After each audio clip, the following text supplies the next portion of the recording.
Cebu City now has the most number of COVID-19 cases in the country. The health department says the city recorded more than 1,277 new infections over the past 14 days. And in his weekly address to the nation last night, President Rodrigo Duterte assigns a cabinet official to oversee efforts to contain the spread of the virus in Cebu City. Our Trisha Trada joins us on the line for the details. Trisha, good morning. Who did the president appoint to lead the COVID-19 response in Cebu City?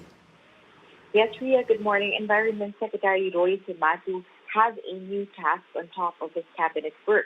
President Rodrigo Duterte is assigning Simatu to oversee the situation and the COVID-19 response in Cebu. In essence, his function is similar to that of the interagency task force working in Metro Manila. Simatu will have to check what's being done and make recommendations.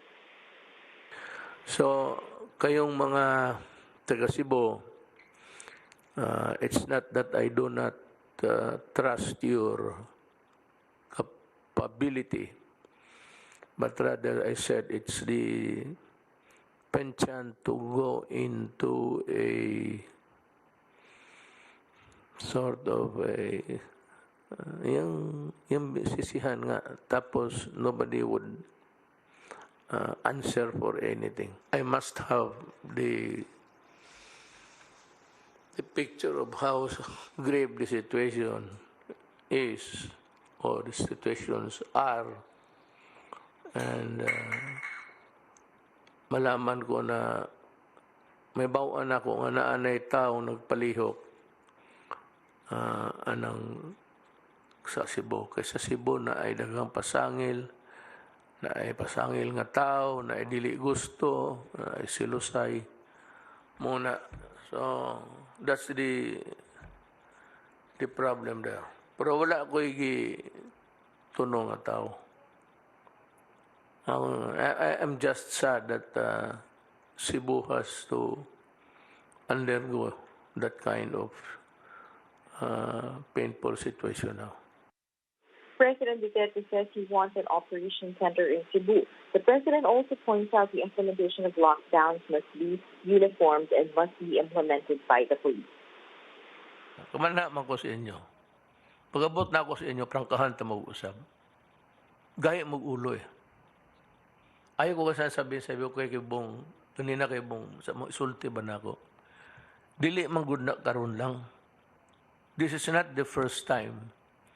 This is not the first national emergency na ang Cebuano is murag hinay mulihok.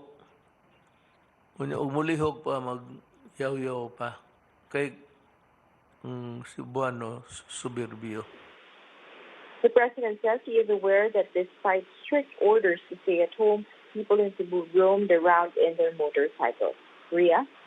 Trisha, for the first time, the president also partly discussed the anti-terrorism bill. What did he say about it, and has it reached his table?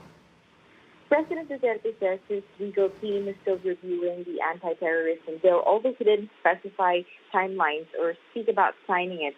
The president says terrorists have been taking advantage of the pandemic. The president takes offense at how alleged communist rebels treat soldiers and the police.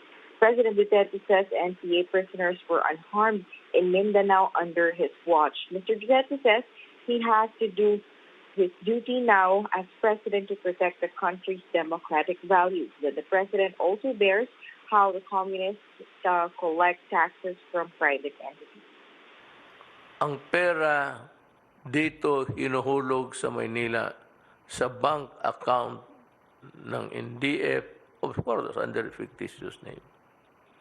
Well, all of these things I said, I hope that I will not have to do something to do more drastic, like just really looking at your bank accounts.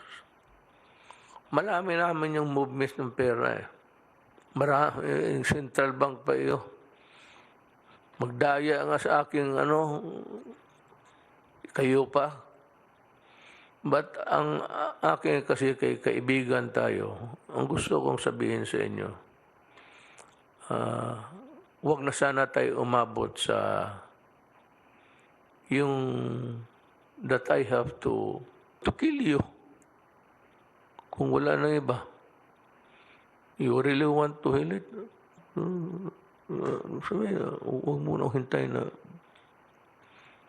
patayin kita. When I say patayin kita, hindi man ako ang papatay. Lahat tayo magpatayan, including me. The president says the long-standing fight against the NPA has undermined the national security of the country. Back to you. Trisha, what are the president's thoughts about the ombudsman's probe on the DOH? President Duterte says he believes in the honesty and integrity of his people. Duque says, because he was there present at the briefing last night, the health department will respond to the ombudsman. He briefly explained that the government tried its best to get enough protective equipment. As early as February, Duque says the health department placed its orders for PPE. They arrived in March and April. Duque blames the delay on the global supply shortage of protective equipment. Meantime, National Task Force Chief Implementer Carlito Galvez also vouches for Duque. He says the health secretary has nothing to do with the procurement of protective equipment and testing kits. Galvez says the government picked high-quality protective gear, which later on helped reduce infections among health workers. So I stand by, taya ko yung reputasyon ko as president sa lahat. Walang kalokohan nga nahitabo. The president reiterates he believes in his people. Back to you, Ria. Thanks a lot for that, Trisha Terada there reporting.